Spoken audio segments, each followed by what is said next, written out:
Guitar intervals, C major, A minor, and related modes. This time taking a look at the G Mixolydian mode, focusing on centering around measuring from the G note located on the 5th string down from the top of the guitar, fret number 8, part number 1. One of our major objectives is to orientate all of our resources in the same direction, making them as easy on the eyes as possible from the perspective of the player of the guitar, who is of course located behind the guitar. Therefore, for example, my guitar is going to look like I'm playing left-handed, but I'm not. We just flipped it around so that it mirrors your perspective from behind your guitar as though you were playing your guitar into a mirror. Similarly, our Excel worksheet representing the fretboard, this E representing the low or heavy E string, the one closest to the ceiling, top to bottom, left to right, orientated as though we just took our guitar and implanted the strings on the screen. We're now working on our interval practice. We're going to be down here on the G note. It's located on the 5th string down. If you count down from the top of the guitar, fret number 8, it's on the B string. So that when we're going to do the same shape, but now we're orientating around a different note, which means you can kind of think of it as all the different intervals that you can use to build chords that would be in the same key as the C major, which if I orientate around the G would be the G Mixolydian. So this is the first one that we've gone into, or this is the first presentation of most likely 3 on this particular note as we go through all of the intervals. So we want to get a little bit more of an in-depth recap on why we would want to learn the intervals in terms of, number 1, having the same shape that we are building multiple different ways. So if I'm building the same shape, you might be thinking, why am I looking at the intervals? What's the point of looking at the intervals? So I want to kind of understand that in my mind. I also want to be thinking, why would I be learning the Mixolydian mode? That's a pretty common mode, but it's also one that even if people play it, they might not realize that they're playing it because they might be tweaking the major mode to basically a Mixolydian mode. So it'd be nice if we knew consciously that we are doing that, so that if we're talking to people or if we're thinking about it in our mind, we can then think about it from multiple perspectives, remembering from my perspective, being able to see things from multiple perspectives is the definition of understanding it.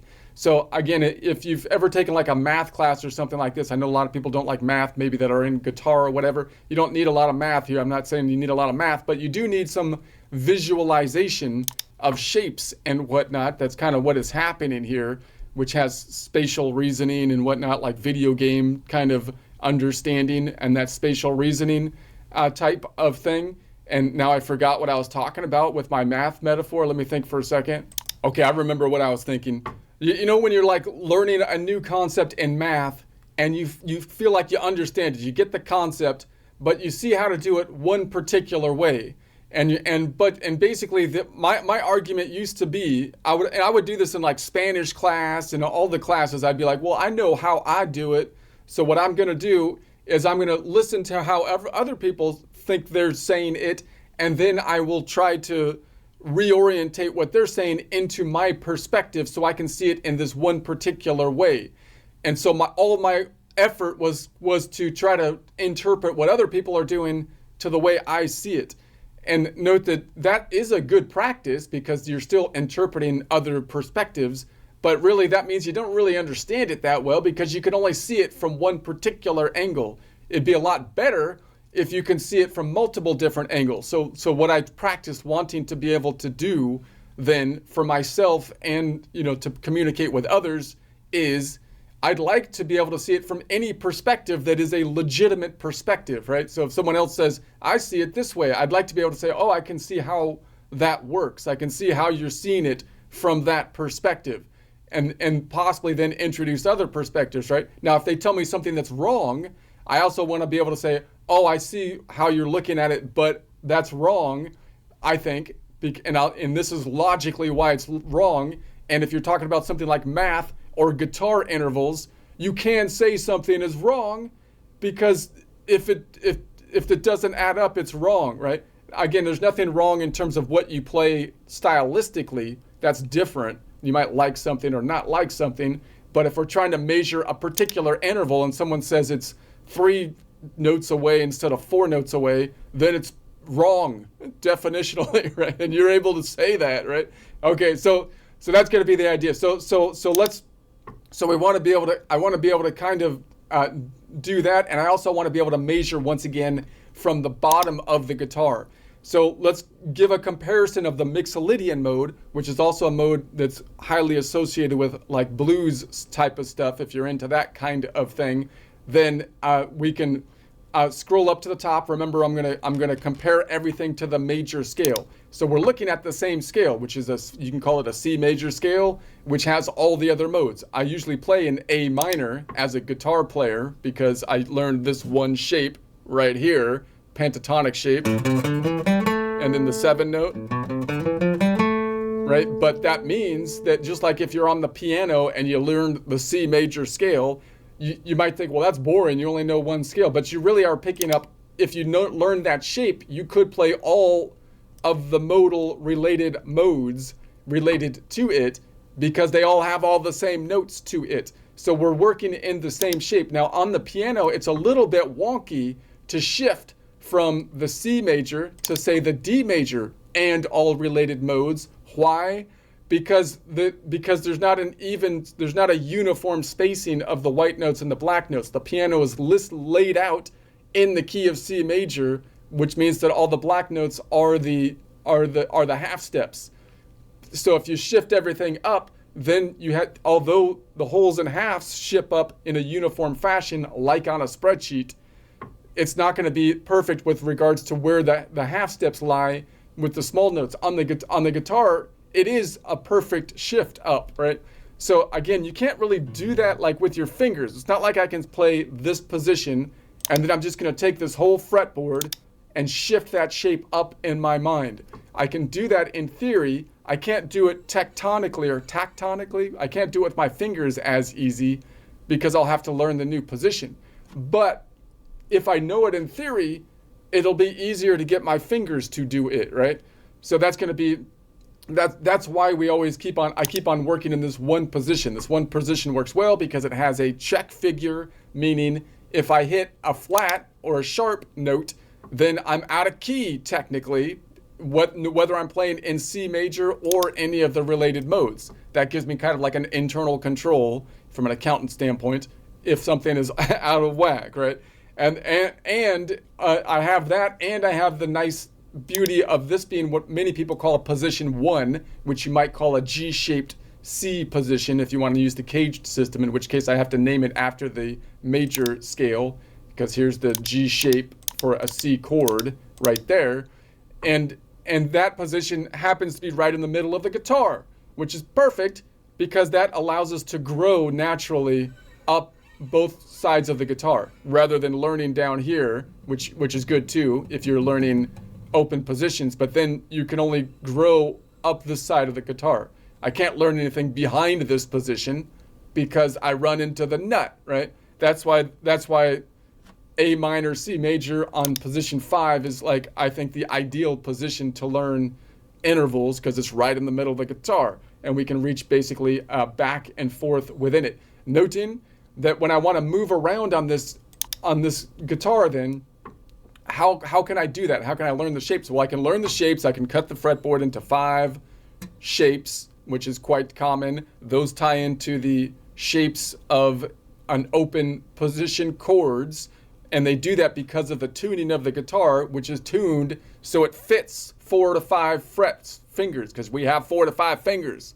That's why everything fits within 4 to 5 fingers. It was designed to do that. So that means I could name those 4 to 5 cut particles or chunks of the fretboard based on the caged system, as we saw here, calling this a C major G-shaped position, and then add from a 3-note shape or a 3-note chord to a 5-note pentatonic, adding 2 more notes to the 7-note shape for the full major chord or scale, as well as all of the other octaves, right? So that's one way that we can do it. But if I learn it by shape, I often don't know the notes. Remember, and I'm not so concerned with the notes themselves as I am with the relative positions.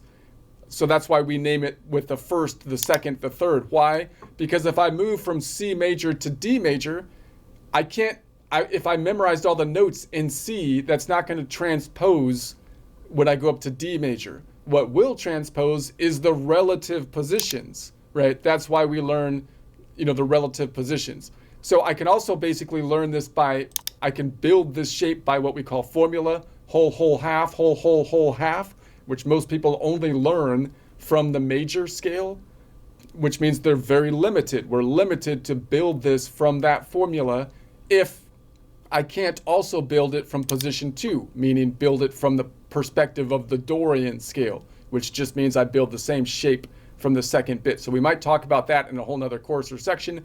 And then I want to learn the intervals, which means I can choose any shape and I can build the intervals around that shape, kind of like drawing a circle around the shape for all the intervals. Name all the intervals that are related to that shape, and that's another way that I can build this shape. And if I do that, I can choose each note and build around that shape. I can build the same shape using any of the points in that shape as the pivot point. Like if I had a compass, I'm drawing a circle around it, right?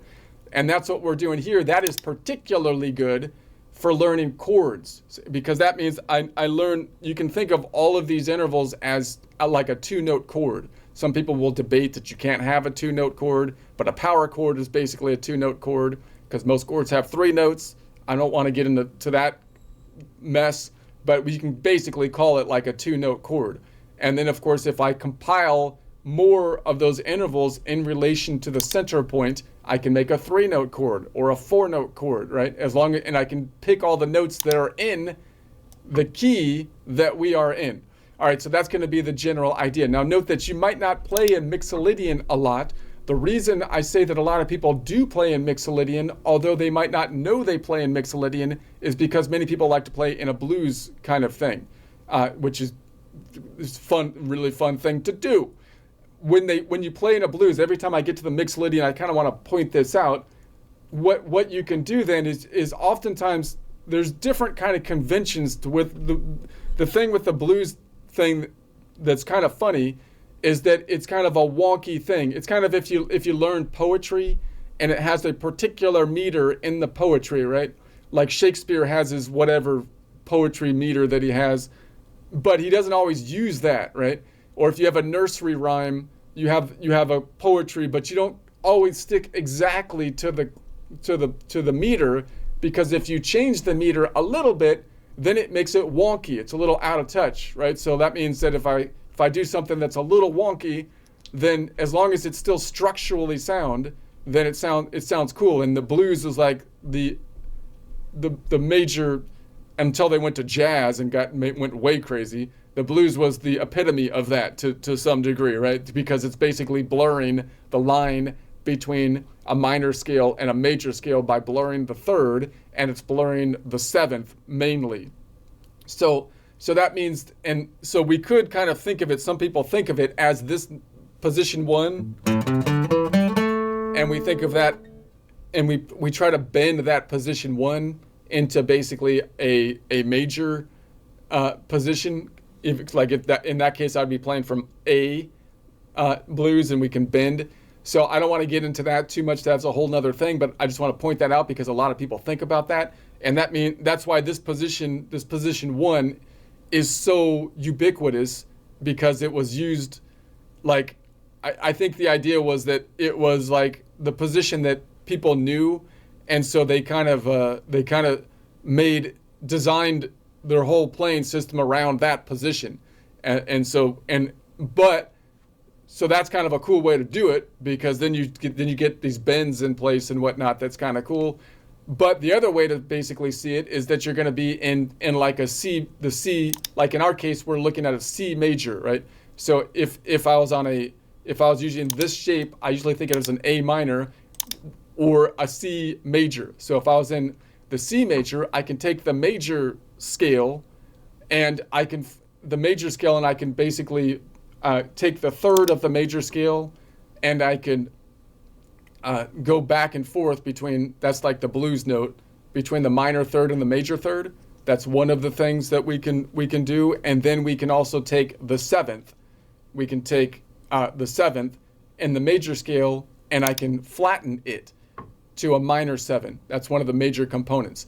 So if I was to do that, then basically I converted this C to a Mixolydian, in essence, because a Mixolydian scale has all the same intervals as a major scale, except we basically flat the 7, right? So when I'm thinking about I want to play in a bluesy kind of thing, one way I can think of it is say, well, if I know this position well, I know that the major scale is the C major, and I can just take that C major and look for the 7 of it, which is this B right here, and then I can flatten it. So I can flatten it. What would I have done if I did that? I'm basically then converting that C major scale into a C Mixolydian scale is basically what's happening, right? And then, or I can also take this same shape that's in I know this shape, which is C major and the related modes, and say I want to play something bluesy. Well, instead of choosing the C and then flattening the 7 and then mixing in the minor third and the major third, I could just say, well, maybe I should go to the Mixolydian mode. I'll just play a G blues. So in that case, if I play it here, then I'm going to go down and say, well, then I'll just go to the Mixolydian, right? And the Mixolydian is just like the major scale, but it already has a flat 7. So in that case, I don't need to flat the 7 because it's already a flat 7. In that case, right, if I was playing in the key of G, then I might take that flat 7 and mix in to blur in the major 7 as I move back up home, right? Because I have this bluesy, so that would be...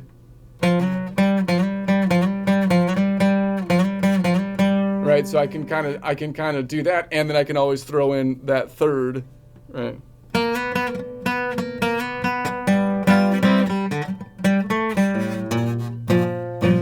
So we could throw in the third. So that's going to be so I could play it in the Mixolydian.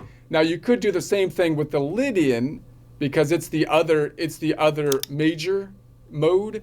So you could try and say, well, I'm going to take the Lydian, which has a major 7, and flatten it. And that would probably work well, but that's not as common because it's got that funny augmented fourth. So, but that means that no matter what shape you know, whether you know the C major and related modes, or the D major and related modes, or whatever, the G major and related modes, there's at least 1 to 2 of the notes in the scale that you can practice playing kind of a bluesy thing in. But as you do it, what you want to be thinking is, am I playing in a major scale? If I am, then what am I doing? Then I want to focus in on the third and the 7 to put in that flat 7.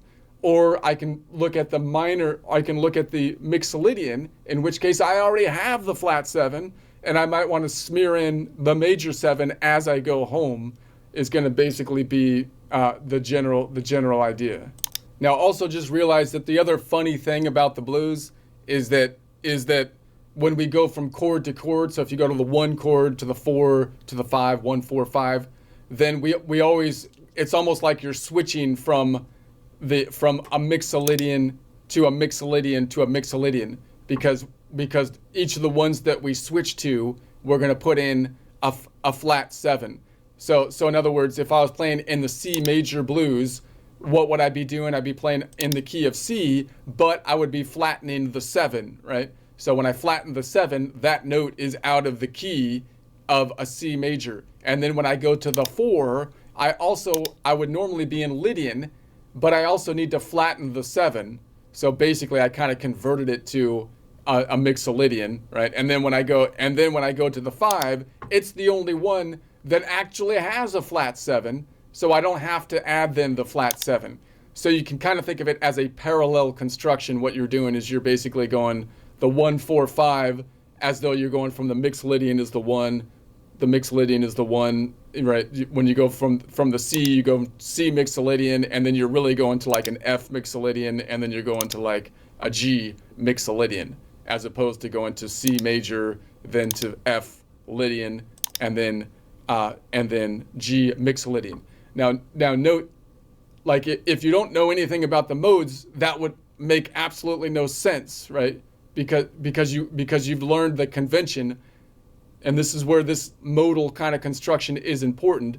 The convention we normally learn is, well, I know all the notes in the key, right? And then what I want to be able to do is I want to be able to build chords on it. And normally we think about chords as 1, 3, 5. The third of the chord here is the defining factor as to whether it's major or minor. Most people then learn that the 1, 4, 5 builds a major chord, and the 2, 3, and 6 build a minor chord.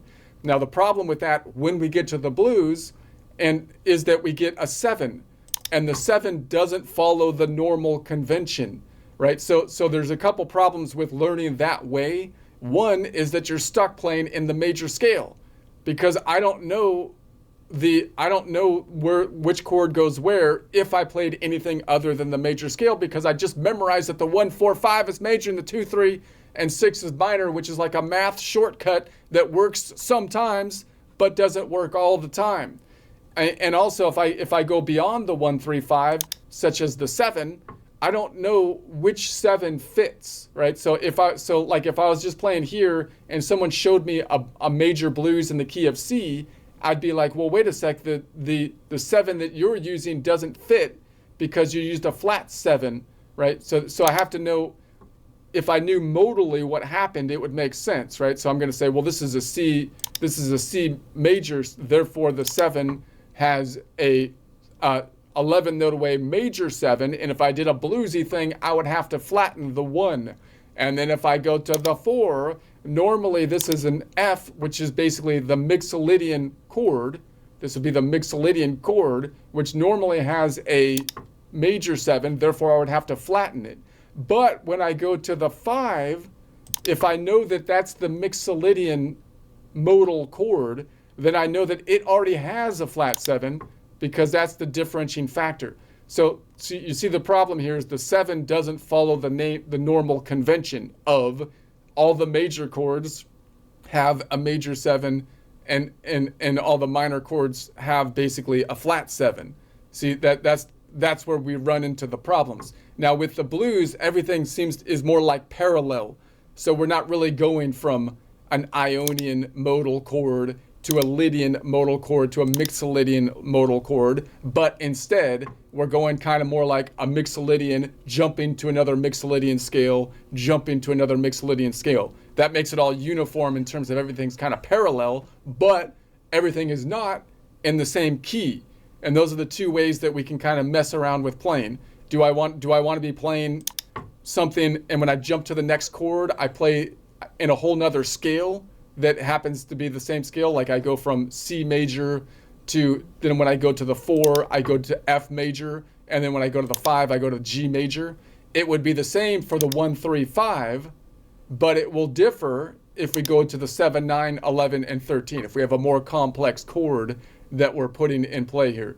So that's going to be, those are some of the things we want to kind of keep in mind as we go here. Now also, if I play at the bottom of the guitar, this is the fault line, and so we shift everything at the bottom to the right. This tectonic plate moved to the right. So that also gives us practice to kind of measure the intervals that cross this tectonic plate as we focus down here on, I think we're going to be focusing in on this G. All right. So how do we learn the intervals? We'll learn the major intervals, and then we'll learn where the Mixolydian differs from the major intervals. So the major has a 0 note away perfect first, a 2 note away major second, a 4 note away major third, a 5 note away perfect fourth, a 7 note away perfect fifth, a 9 note away major sixth, and an 11 note away major 7. We're now going to go to the fifth, which is a Mixolydian. So what I'm gonna do here is I'm gonna name the modes based on the relative position of the major scale. So when I think of Mixolydian, I think of it as absolute mode number 5. And that means that it's the 5th position related to the major scale, which helps me to at least know that I build a major chord from it, because the 1, 4, 5 is major. right? So if I go to Mixolydian, it's going to have one interval difference. So when I build a Mixolydian mode, which you could also think of building a Mixolydian chord, it's going to have a different 7. So the idea would be this: if I was playing in C major, not blues, just normal, I'm playing in the key of C major, and I'm saying, okay, I have all of these available to me, and I would have the 7. If I built a 7 chord, the 7 then would be an 11 note away major 7. But then if I went to the 5, notice what would happen if I want to be in the same key. I can't build the same parallel chord construction adding the 7, because the 7 would be a flat 7. So therefore, what I want to be able to do is say, when I go to the 5, I'm really playing a Mixolydian chord if I want to stay in the same key. That's my choice, right? I can either play a Mixolydian chord adding a flat 7, staying in the same key, or I can go to the 5 and play the related G major chord, which means that I'm not going to flatten the 7. I'm playing a note that is outside of the key of C major but does fit in G major, and therefore it'll have a parallel chord construction. The shape will be the same. The shape will be exactly the same, right? But all the notes will not be in the C major chord in related modes. Those are the choices. Those are the two kind of options that we have. All right, so let's go down to the Mixolydian then and say, okay, what's the differences with the intervals? We still have a perfect first. We still have a 2 note away major second. We still have a 4 note away major third. We still have a 5 note away perfect fourth, a 7 note away perfect fifth, a 9 note away major sixth, but we have a 10 note away major 7, which is normally what we have in a minor interval, as opposed to the major scales that have an 11 note away major 7. So the Mixolydian is a major scale, but has a minor interval on the 7th, flattening the 7th, having a 10 note away minor 7th, which is equivalent to all of the minor mode, all of the minor modal chords, right? Which is the Dorian, the Phrygian, and the Aeolian, otherwise known as the minor scale. All right, so we're going to be measuring around this G note here, and we're going to be practicing our intervals, which is, it's different, remember, because we're practicing the intervals from the bottom of the guitar. Most people only practice their intervals from the top of the guitar, and they can't really say their intervals above the note because they don't know the inverse intervals, and they don't know how to count from string to string because they don't know the distance between strings, and we get confused when we go behind or up front to the top of the guitar. It also gets confusing when the fault line is here and we go above or up above the fault line. So every time we go down a string, we're doing a whole lot of new intervals, even in terms of shapes, even though we're doing a lot of the same intervals in the different modes that we're going through. All right, let's try to do a quick joke here, and this will be a little bit of a longer joke, kind of a rant. This is more of like a half rant, half joke, so I got to get my joke practice in, and then we'll get back to it. All right, here we go. Have you ever heard people tell you that, like, you can't do stuff because it's cultural appropriation or something? They call out cultural appropriation on you when you're trying to do, like, for example, you can't play the blues on the guitar because it's cultural appropriation, right? You start playing, they're like, hey, you can't do that. And it's like, wait a second. You think the blues just came out of nowhere, not drawing from any other influences? No, this is America. Appropriating stuff is what we do, dang it. The blues is a great example of this, taking different stuff and making something new from the different stuff. You know, that's what we do here. We have to appropriate stuff in America. I mean, if we didn't appropriate stuff, what are we going to just live on over here? We're just supposed to live on an apple pie only diet? You know, I find it hard to believe that even apple pie was not around before America. I mean, honestly, I appropriate stuff all the time. I get up in the morning, dance a jig, play some blues guitar in the afternoon, listen to the flamenco guitar in the evening while eating tacos for dinner, dang it. It's totally B to the N, BN, baby. I mean, why? Because I'm an American, that's why. That's what we do. I'll I'll do an Indian war cry and a tomahawk hand motion as I watch Elizabeth Warren skipping down the war path, with feeling no shame for culturally appropriating her heritage, you know? Seriously, it's particularly not an issue if you're appropriating out of a sincere appreciation for the fun fruits of peoples and not just for some kind of personal gain through deception, for crying out loud. Look at the president and Bobby Kennedy, for example. Do you think those tans are legitimate? Those skin tans are legitimate? No, I don't think so. That's a straight up appropriated browning right there. Seriously. Like if the president got a legitimate tan while like playing golf with his shirt off, he'd be beet red. We all know it. Let's be real about this. If he appropriates his skin tone down from Rudolph nose glowing red to somewhat of like an awkward orange color, which I'm not sure is exactly an improvement or anything, but whatever. I couldn't care less. You can't appropriate stuff. Whatever. I appropriate stuff. I appropriate so much stuff. I don't even know who made it, nor do I care. It's all about the American pragmatism here.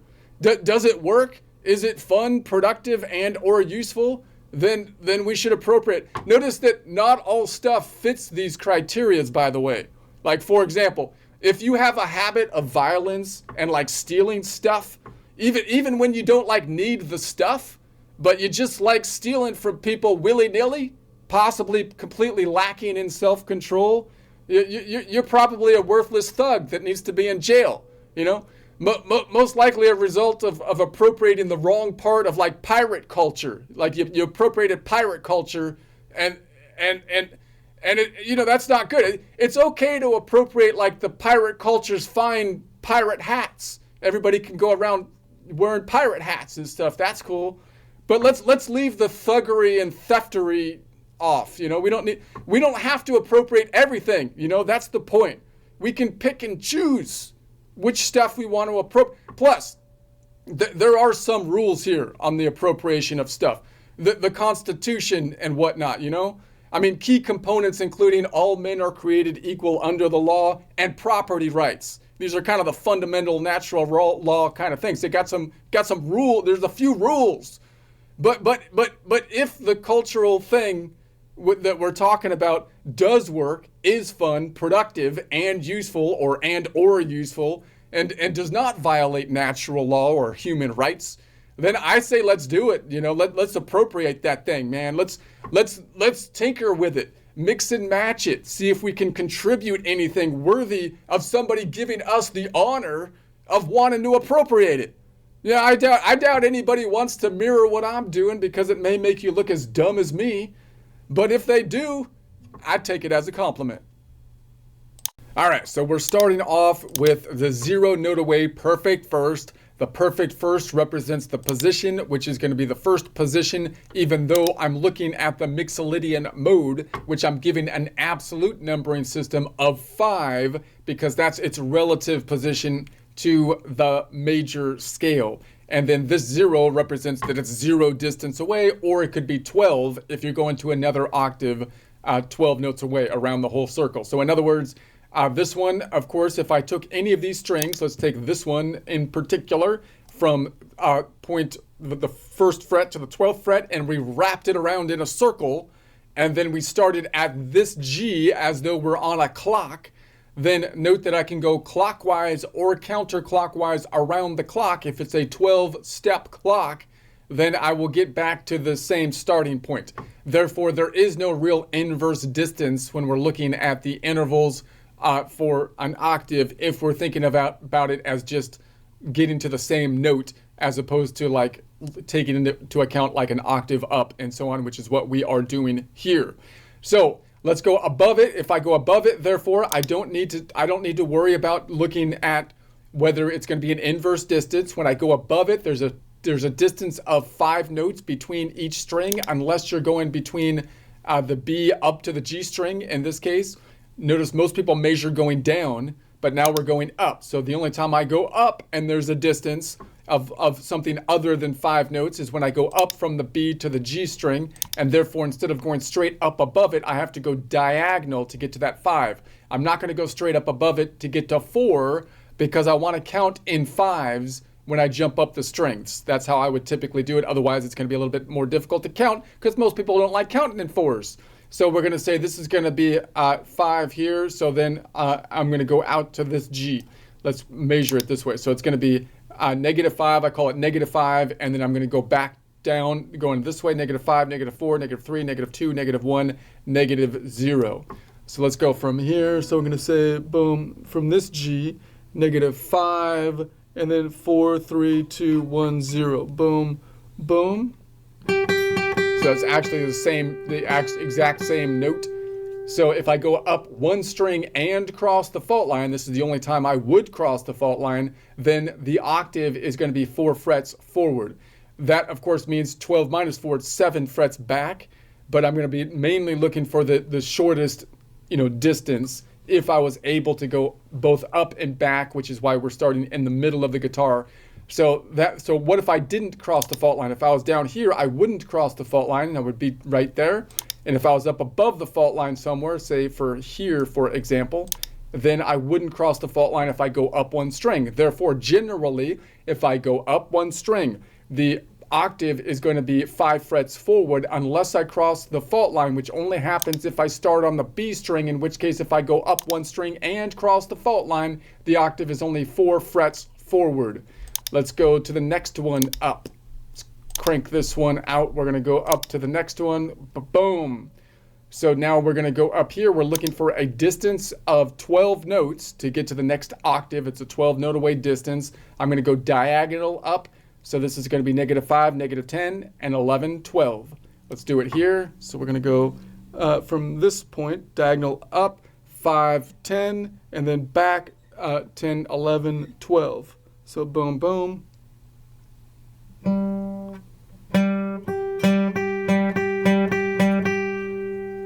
All right. So it's an octave. Obviously, it's an octave no matter which one we measure from. If I think about that as my tonic or this as my tonic, it's 12 notes away either way. And so that means that if I go up 2 strings and cross the fault line, the octave is going to be 3 frets back. I would not cross the fault line and could still go up 2 strings if I started on this G string or this D string.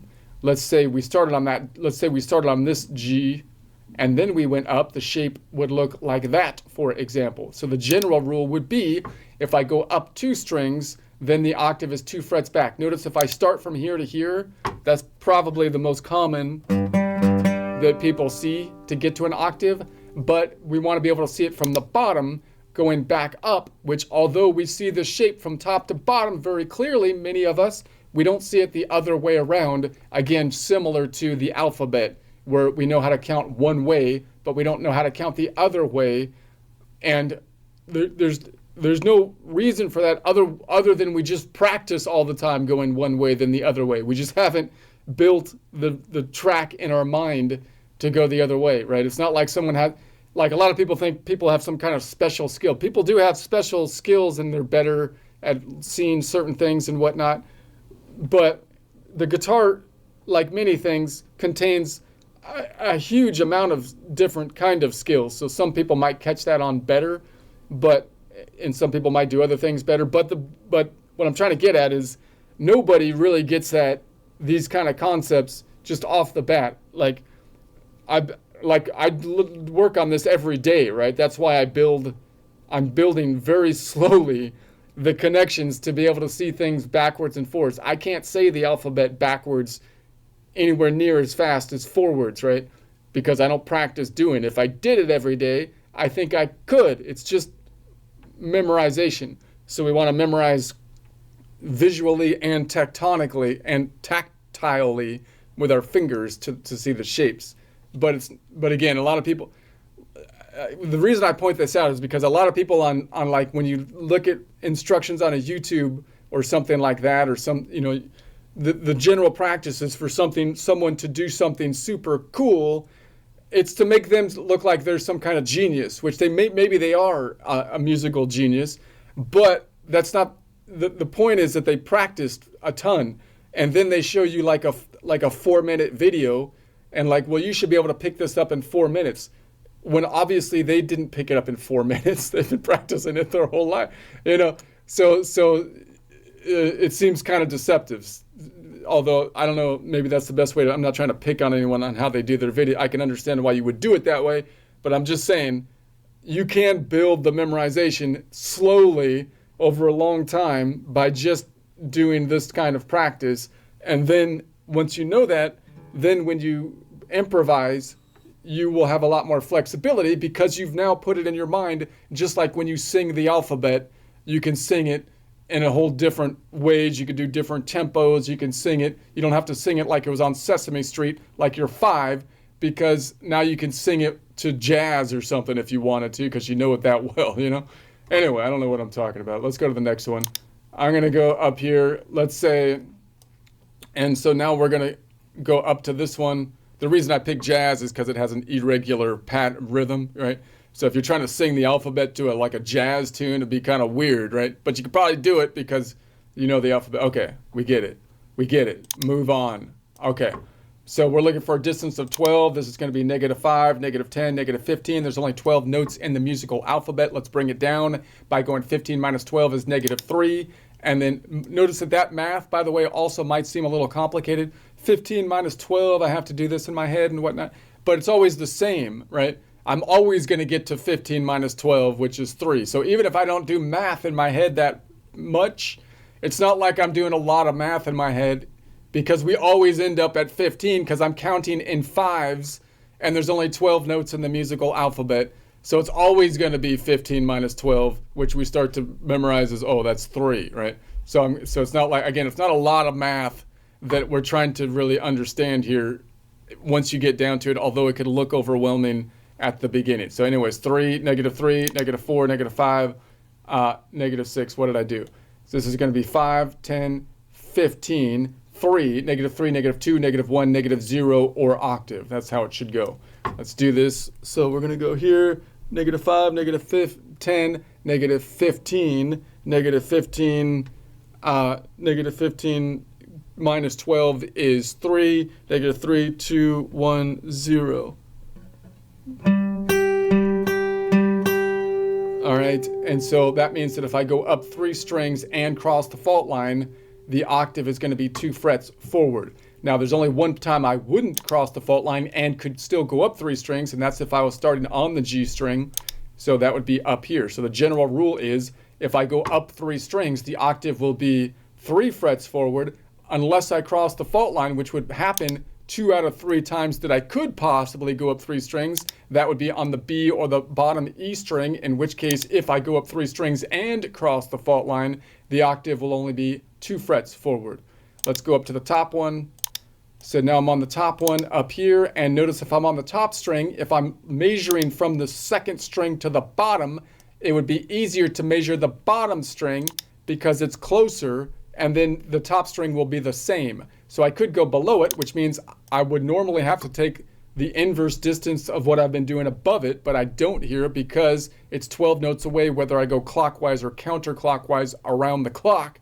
So I'm going to say, let's go 5 down below. I'm looking for a distance of 12, 5, 4, 3, 2, 1, 0. That G is here. Therefore, the G is also up top.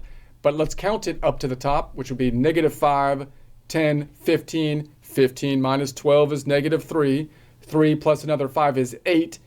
8, -9, -10, -11, -12.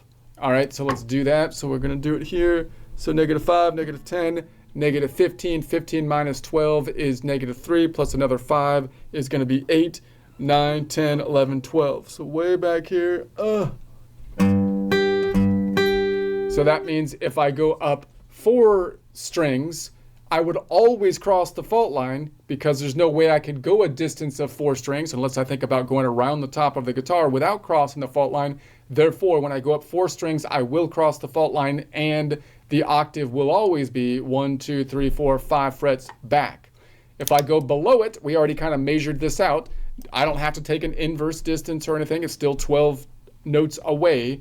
Now there is only a distance of 5 right below it because I'm not crossing the fault line. Remembering this fault line shifts up, so there's only a 4-note distance between these two. Therefore, I can go straight underneath it and say that's going to be a distance of 5, 4, 3, 2, 1, 0. So it's going to be right there. So we're going to say this is going to be -5, 4, 3, 2, 1, 0. Boom, boom. Same note.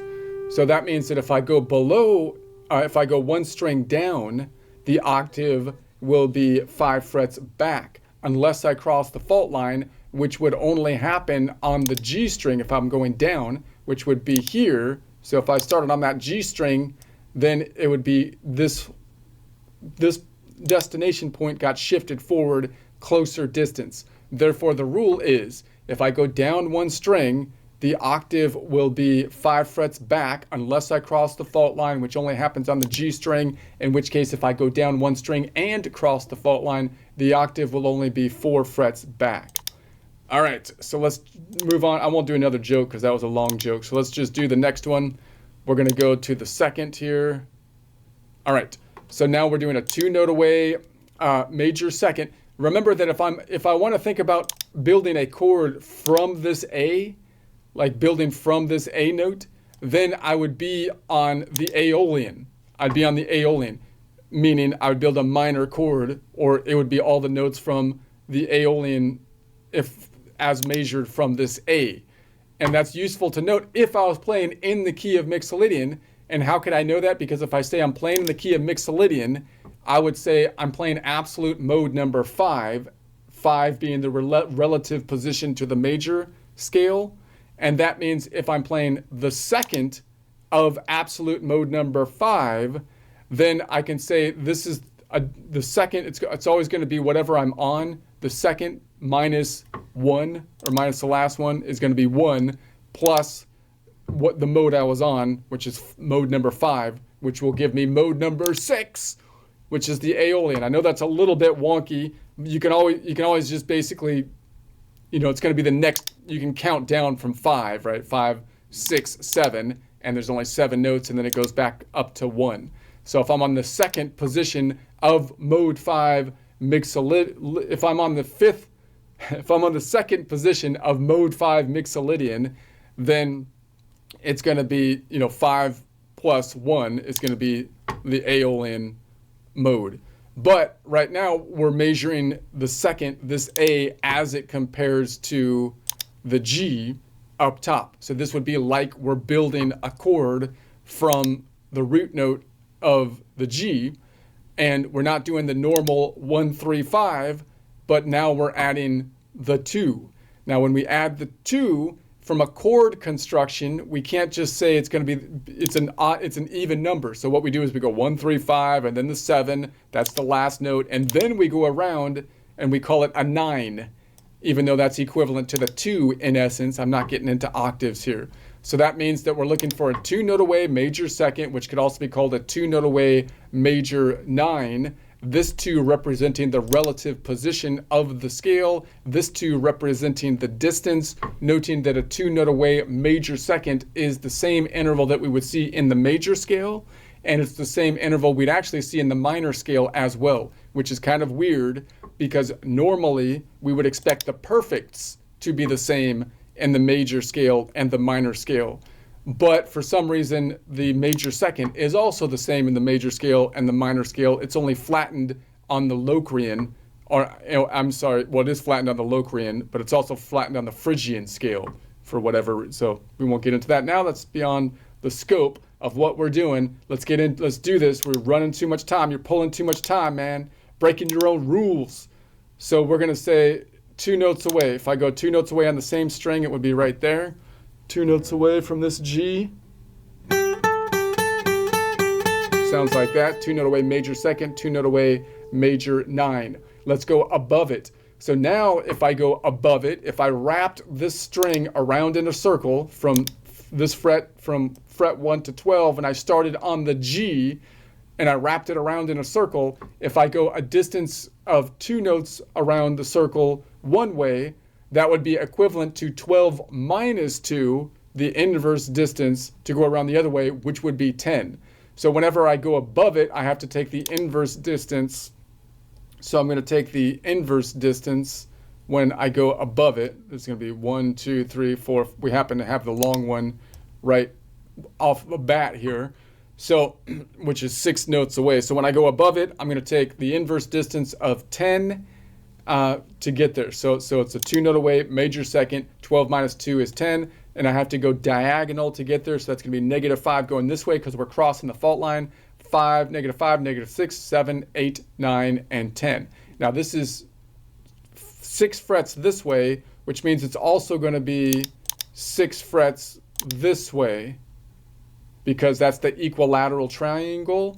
So this is the one that happens to be right in the middle, just kind of out of reach no matter which way we go. So this is going to be -5, 6, 7, 8, 9, 10. So this is way out here. So if I went from this A to this G, then that would be A. And notice that's the only one I can't really reach, right? All the rest would be kind of in there. If I went forward, by the way, if I went from top to bottom, A to G, then that would be a 10 note away, minor 7. If I go from bottom to top, then that's going to be a 2 note away, major second, or 2 note away, major 9. If I go up the other way, it'd be -5, -5, -4, 3, 2, 1, 0. So that gets us back to the octave, 0, and then 1, 2. So that one's almost reachable. So if I went from top to bottom this way, is that right? Yeah. That would be a 10 note away, minor 7, bottom to top, therefore would be a 2 note away, major second, or 2 note away, major 9. I think I have that right. Yeah, that's right.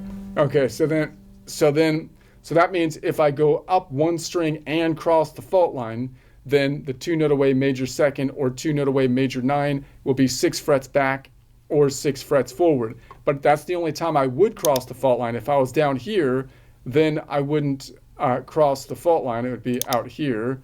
That'd be 1, 2, 3, 4, 5, 6, 7. So I'd like to go back. It would be from here back to here, which would only be 5 frets back. So, and if I was up here, then it would go back to this A.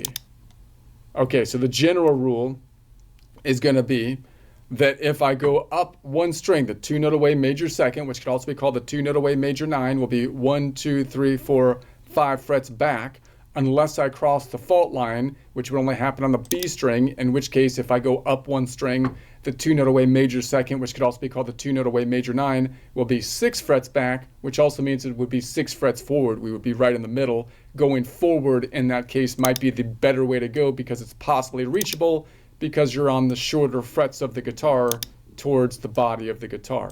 All right, the next one will be more of a reachable one. So let's go to the next one. We're going to go here. All right, that looks more like it, more better. That's more better. So we're going to say if I go up 2 strings, I'm looking for the 2 note away major second, which could also be called the 2 note away major 9.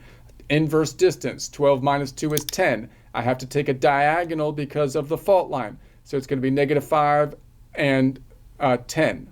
So let's count it out here. So from this -5 and 10, boom, top to bottom would be a 10 note away minor 7. Bottom to top would be a 2 note away major second. So that means if I go up 2 strings and cross the fault line, the 2 note away major second will be 1 fret back. But I wouldn't cross the fault line if I started on the G or the D string. So if I was on like, well, I could just do this one from here to here in the open position. It would be right there. So the general rule is if I go up 2 strings, then the 2 note away major second or 2 note away major 9 will be on the same fret unless I cross the fault line, which would happen on the B or the E string on the bottom of the guitar, in which case if I go up 2 strings and cross the fault line, the 2 note away major second, which could also be called the 2 note away major 9, will be 1 fret back. All right, let's go up another string and say we go up to here. So now I'm going to go above it 3 strings up, looking for the 2 note away major second or 2 note away major 9, taking the inverse distance because I'm going above it. 12 minus 2 is a distance of 10. So we have the -5 because we're crossing the fault line, -5, 10, 15, and now there's only 12 notes in the musical alphabet, so here's that one big math we have to do all the time. 15 minus 12 is -3, -3, 2, 1, 0, or 12, going around the horn. There's the octave, 12, 11, 10. So let's do it from here. So we're going to say this is going to be -5, -10, -15, -15 minus 12 is -3, -3, 2, 1, 0, or octave, 12. I can go around the horn at 12, 12, 10, 12, 11, 10. So if I go from top to bottom, that's going to be a 10 note away minor 7, bottom to top. Therefore, it's a 2 note away major second or 2 note away major 9. Therefore, if I go up 3 strings, the 2 note away major second or 2 note away major 9 and cross the fault line will be 1, 2, 3, 4 frets forward. I wouldn't cross the fault line if I started above on this G. The G is the only one I can go on and still go up 3 strings and not cross the fault line, in which case it would be out here. So the general rule, if I go up 3 strings, the 2 note away major second, which could also be called the 2 note away major 9, is 1, 2, 3, 4, 5 frets forward unless I cross the fault line, which would happen 2 out of 3 times that I can go up 3 strings on the B and the E string and the bottom of the guitar, in which case if I go up 3 strings and cross the fault line, the 2 note away major second, which could also be called the 2 note away major 9, will be 1, 2, 3, 4 frets forward. All right, let's go to the top of it. Let's go to the peak of the guitar up top here. Now, if I go to the top and I'm measuring from this bottom string, my tendency is going to say, well, why don't I measure the bottom of the string because it's closer, and then it'll be the same as on the top, because if I go below it, it'll be even easier, because if I'm looking for a 2 note away major second or 2 note away major 9, I don't have to take the inverse distance. I can just look for 2 notes away. And I don't have to deal with the fault line, because there is no fault line underneath between these 2 strings. So I can go directly below it to go, that's going to be 5, 4, 3, 2. And if it's an A here, it's an A there. But let's count it up to the top just to prove that we can do it, because we want to show off, all right? We want to show off, people. I'm showing off. How do you show off? You just turn the light switch down, idiot. That's how you show off. You click the light switch to the down position. Anyway, so it's going to be -5, -10, -15. 15 minus 12 is -3, plus another 5 is going to be 8, and then -8, 9, and 10. And so then we're going to say this is going to be -5, -10, -15. 15 minus 12 is -3, plus another 5 is going to be 8, and -8, 9, 10. Boom.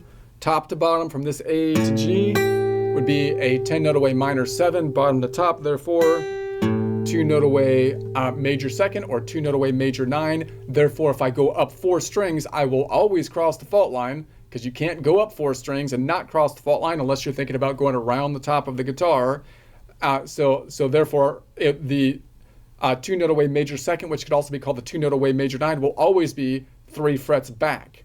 All right, now let's go below it. Let's finish it off down below it here. So we already kind of did this one. If I'm going below it to find the 2 note away major second or 2 note away major 9, then I don't need to take the inverse distance because I'm going below it. So I just need to look for a distance of 2 notes away. There's a distance of 5 between the strings, which is directly below it now because we don't have the fault line. So that's going to be 5, 4, 3, 2. So we'll be right below it, -5, or just positive 5, 4, 3, 2. So boom, boom. So that's a 2 note away major second or 2 note away major 9, which means the inverse from bottom to top, A to G, would be a 10 note away, which would be a minor 7, right? So that means that if I go down 1 string, the 2 note away major second or 2 note away major 9 will be 1, 2, 3 frets back unless I cross the fault line, which would only happen on the G string.